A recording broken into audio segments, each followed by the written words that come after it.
In 2020, I worked at Alex Hormozi's company Gym Launch as a high-ticket sales representative. I started as an SDR, I moved up to a closer, and the time that I spent at Gym Launch was the most valuable time that I've ever spent at any company. Not only in terms of the money I was able to make, but also the sales training and the frameworks that I was able to take from Gym Launch and apply to future companies that I worked at that helped them make more money and helped me collect a lot of cash selfishly as a salesperson.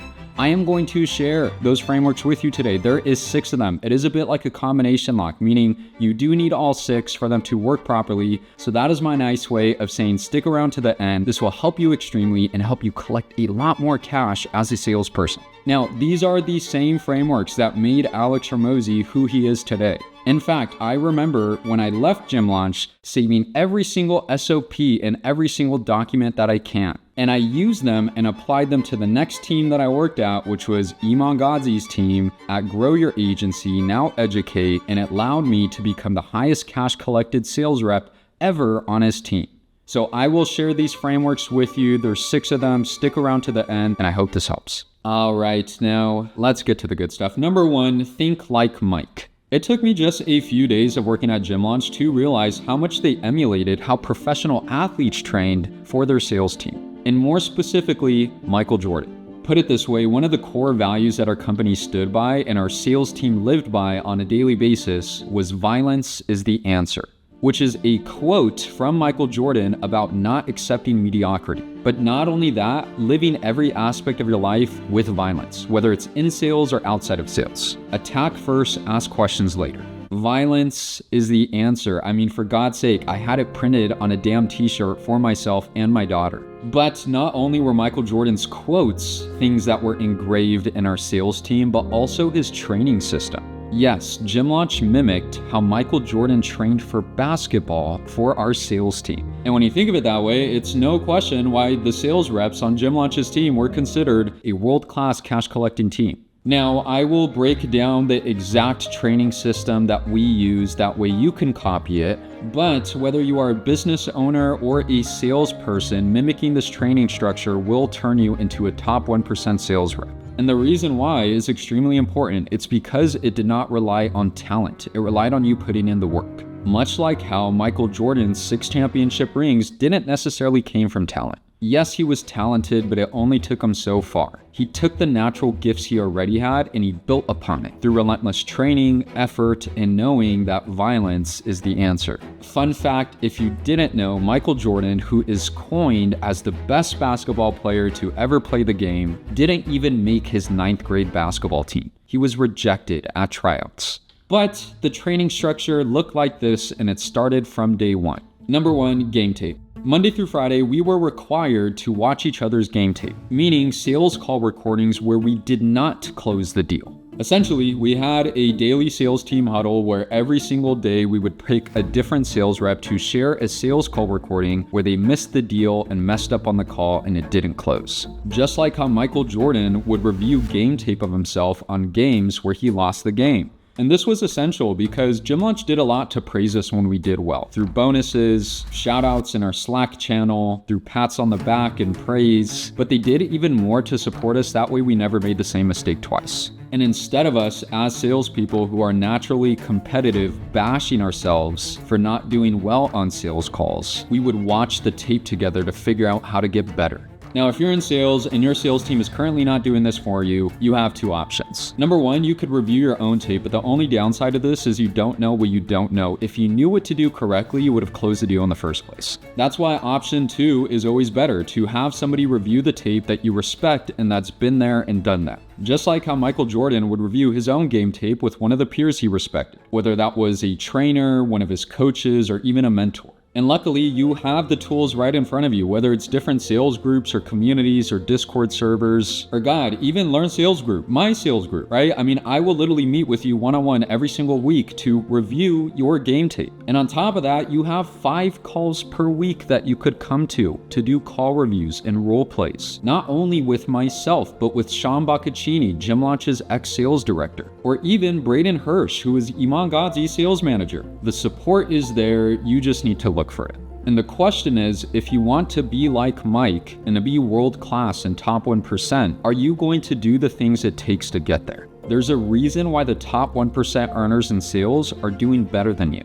Now, that's not all. Number 2, what we focused on is role plays. If you haven't noticed, for the offer you're on, you probably speak with the same avatar every single day and receive the same 3 or 4 objections. And if Michael Jordan is missing the same shot every single game, what do you think he does? I mean, he probably practices that shot 100 times outside of his game. And it's the same thing with sales. Yes, role plays could only take you so far, but it's extremely effective for dealing with certain type of prospects that you're speaking with every day, or the same objection that you're receiving on every single call. So if you're struggling as a phone setter or a closer with the same objection, why not be like Mike and practice the same shot 100 times? That way you can make the shot with your eyes closed. Now that you understand how to train like Mike, let's focus on the fundamentals, which is number 2, sell on opportunity, not pain. Now, we all know the more expensive of a thing that you could sell, the more money you can make. Solve rich people's problems, as Alex Hormozi would say.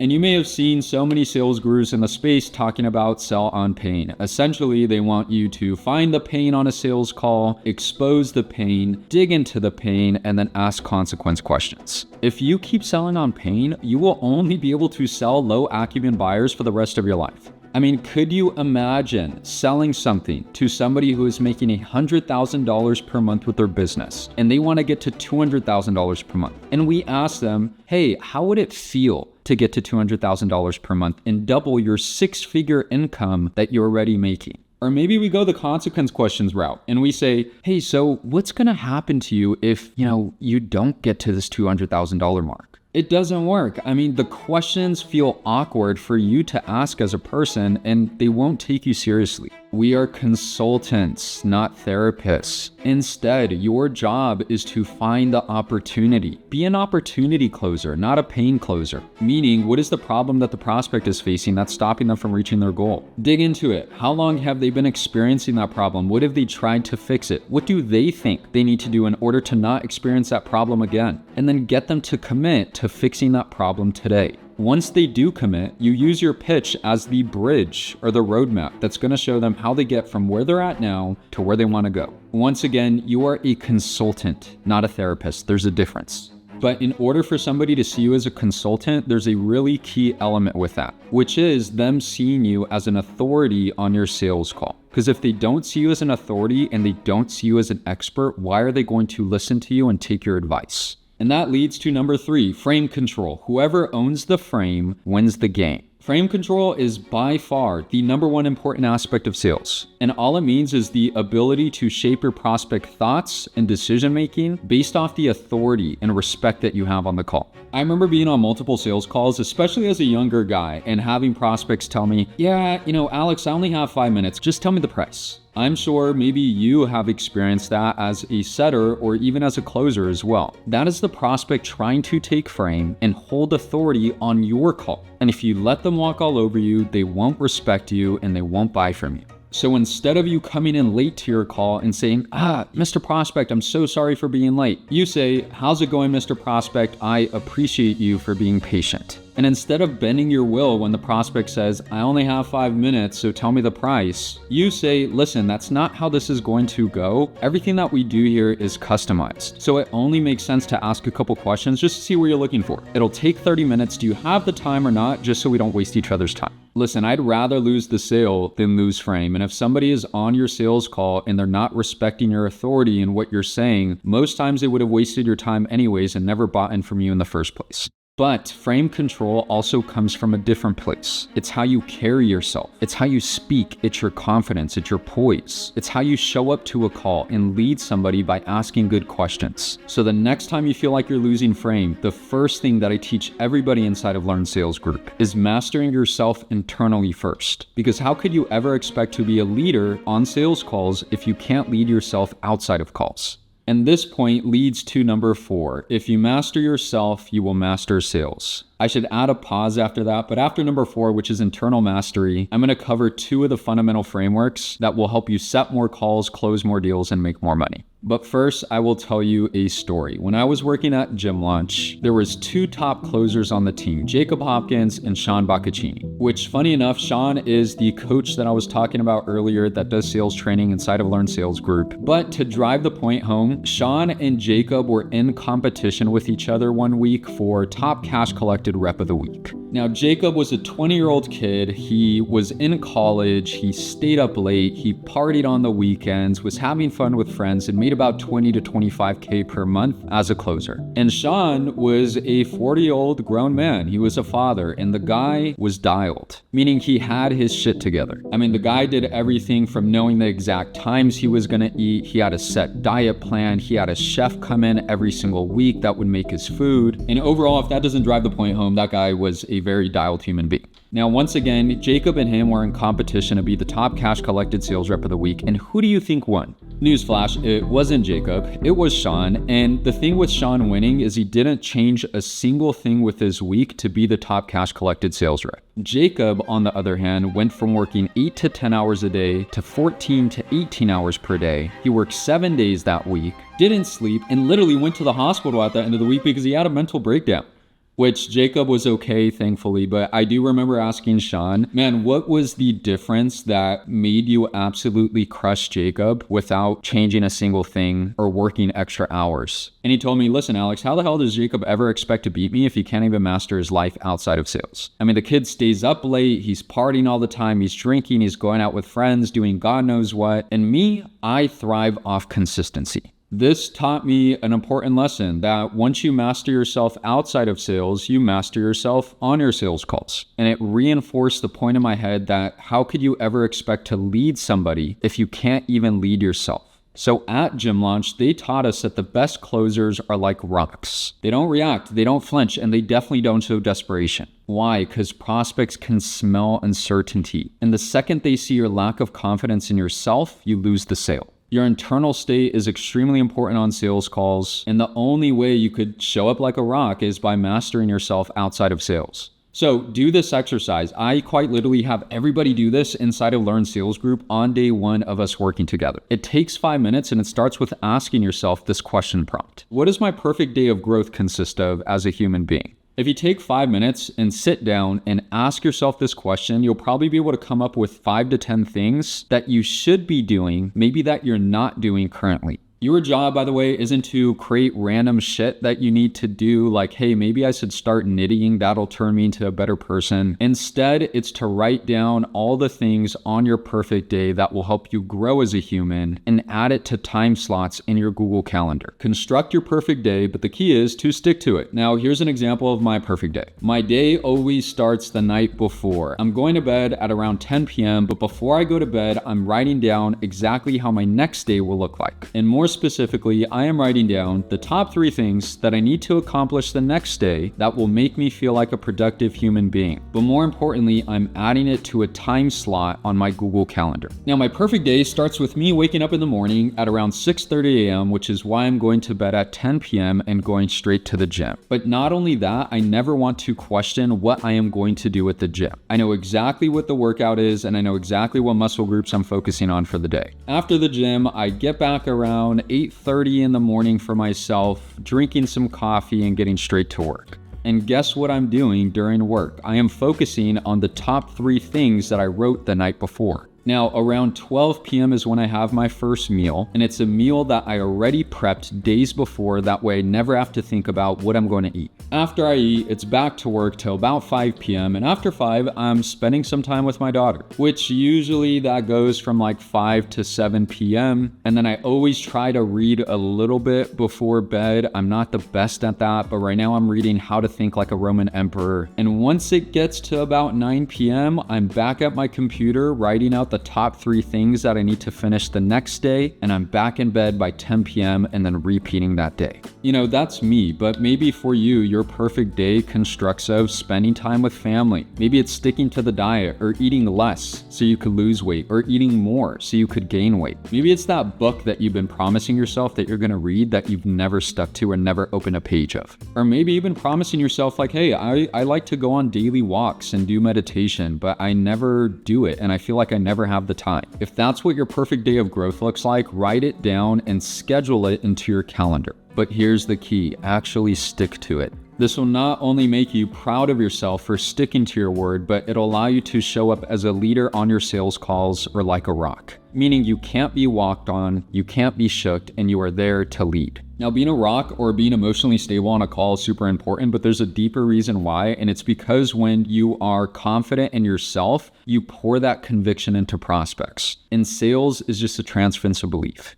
Now, let's get to the last two pieces here. And these last two pieces, if you implement them directly in your sales calls, you will close more deals and you will make more money. Number 5 is ask before you tell. So put it this way, Gym Launch used to have this game that if you could close a deal without giving a single statement and only asking questions throughout the entire discovery portion of your call, they would literally pay you $1,000. And what they were trying to drive home is don't talk yourself out of a sale. Yes, we are consultants and not therapists, but in order to give proper consulting, you first need to ask questions about where the prospect wants to go and what's stopping them from getting there. What most sales reps do on a sales call as they become more experts in the things that they're selling is turn their sales calls into coaching calls. In the middle of questions, in the middle of the sales call, they'll start giving random spurts of information and mini pitching their product. And what they're doing is selling themselves out of the sale in the first place. Like, here's an example. Let's say you ask somebody, hey, what is your goal with the gym over the next 6 months? And they say, yeah, my goal is to turn this into $1 million gym. So I want to make around $88,000 a month. And instead of following up with like, okay, if you don't mind me asking why 88K, you say, yeah, 88K is a really good goal. Most people that come into the program, that's kind of what they're looking to do. Usually takes them around 6 to 8 months, but based off where you're currently at, you could definitely hit that within 5 to 6 months. The next thing you know, the prospect will be like, whoa, wait. So like, what's the difference between the person that took 6 months versus the person that took 8 months? Or maybe, do you think I could do it sooner? Or like, hey, do you have any examples of the person that did it in 6 months versus 8 months? Could you show me more testimonials? So what happens is the prospect starts asking more questions about the statement that you gave, and it throws off the entire direction of the sales call, or worse, you lose frame of the call and then lose the sale. You need to talk less and listen more. Ask more questions and give less statements. Asking good questions is what allows a prospect to sell themselves on your solution. Here's an example. If you tell a prospect that they need your solution, they may resist. But if you guide them for them to feel like they need it without you saying it by asking really good questions, they will trust you and they will buy. Now, if you use this and stop talking so much and just focus on asking more questions, it'll be really easy to get a prospect to open up. But here's where most sales calls hit the wall. Even after a great discovery, you could still get objections. Maybe you panic here, I know I used to, or you put up the gloves and start getting combative with the prospect. But what I learned at Gym Launch changed how I view objections as a whole. 99% of the time, they aren't real, and objections are just opportunities for reframing. And this leads to number 6, reframe objections as priorities. So let's imagine you are now deep in the call, you drop the price, you pitch your product, but you hear the dreaded, I need to think about it. Or maybe, hey, I don't have the time for this right now. Newsflash, these are just smokescreens. What I learned at Gym Launch was these objections are not about needing more time or needing time to think about it. It's just about the priorities. Your job is to reframe what they say and reframe their objection. That way they realize it's their top priority. So for example, with the time objection, let's say you get to the end of the call and you drop the $10,000 ticket price and they say, yeah, it's kind of a lot. I don't think I have the time to do this right now. What you need to realize is it's a smokescreen, meaning it's a fake objection. The real objection is commitment. It's the ability to commit or create the time that they need. That way they could experience the solution that they're looking for.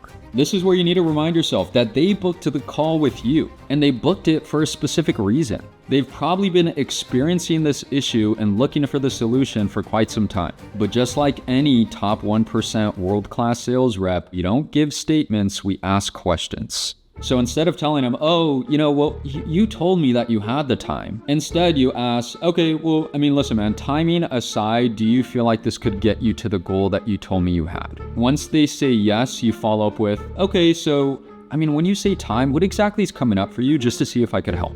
Then they'll probably respond with, oh yeah, $10,000 is just a lot of money and it's a little bit nerve-wracking. So it's not time. It's you were just scared and a little bit nervous to spend the $10,000, which is totally normal. What we just did is reframe their objection to, I don't have the time to move forward with this, to, hey, I have the time, I'm just a little bit nervous to spend the 10K. And now we could handle the true objection. What most sales reps do when they hear an objection is pull out the boxing gloves and start getting combative. I'm not gonna lie, I used to do that myself and it makes sense. You're at the end of the call, you have a couple minutes left, you're trying to get the close and things get a little bit antsy. But what you need to realize is, number one, 99% of the time, the first objection they give you is a smokescreen. And number two is that you are there to help and not to fight. You need to come from a place of understanding. And you do that by reminding the prospect why they're on the call in the first place, which is why I ask, hey, timing aside, do you feel like this could get you to XYZ goal that you told me you have? Because that's most important. Make sure that they feel aligned with your product, with the reason why they came to the call in the first place, which is to solve a problem and reach a certain goal. After you get that confirmation, that is when you pierce the smokescreen and make them define what they said by XYZ objection. After you get that confirmation, that is when you could pierce the smokescreen and tell them, hey, define what you said when you said XYZ objection. From there, you could reframe what they originally said to the true objection, which is why I said, hey, that makes sense. So it's not necessarily time, it sounds like. It's more so you're just a little bit nervous to spend $10,000, which, by the way, that's normal. From there, attack fear and then close a deal. Once again, I didn't learn this by being the perfect sales rep and having every single call being pretty. I learned it by losing tens of thousands of dollars of deals. I used to be the combative sales rep and people would literally hang up on me sometimes at the end of the sales call. And it's because I didn't take the time to truly understand where they were coming from when they said I didn't have the time or I need to think about it. It took me getting training and mentorship to realize that objection handling isn't the time to pull out the gloves, but it's a time to come from a place of understanding. But always remember, you can't expect people to follow your lead on sales calls if you can't lead yourself outside of calls. And that's why I love sales, because it is a game of self-improvement and it's a game of internal mastery. Now, the reason why these principles stand the test of time is simple, because it's worked for me and hundreds of other students that have collected millions of dollars of deals in sales. They're not just sales tactics, but frameworks and a set structure that you could follow to become a top 1% earning sales rep, even if you're not naturally talented. But on top of that, it has helped me generate a lot of money for some pretty big names in the space. And on top of that, it's helped two of my students. Here is Jay Lefebvre. He is from Montreal, Canada. And last month, he had his first $20,000 commission month USD, which is pretty cool because that's really like 30 or 35K in Canada. But also Alexandra Hardy's. Alexandra is traveling around in Bali, lucky her, and she's making over $10,000 per month with just her first couple months in a remote closing. So if you are ready to master sales and become a top 1% earning world-class sales rep without spending a bunch of time and trial and error, click the link below in the bio to work with me one-on-one, where I will literally meet with you one-on-one every single week. I will create a game plan. I will ensure your success with sales. And on top of that, help you find a top 1% earning sales role if you don't have one already. Because once you learn to sell, you will never starve. Thanks.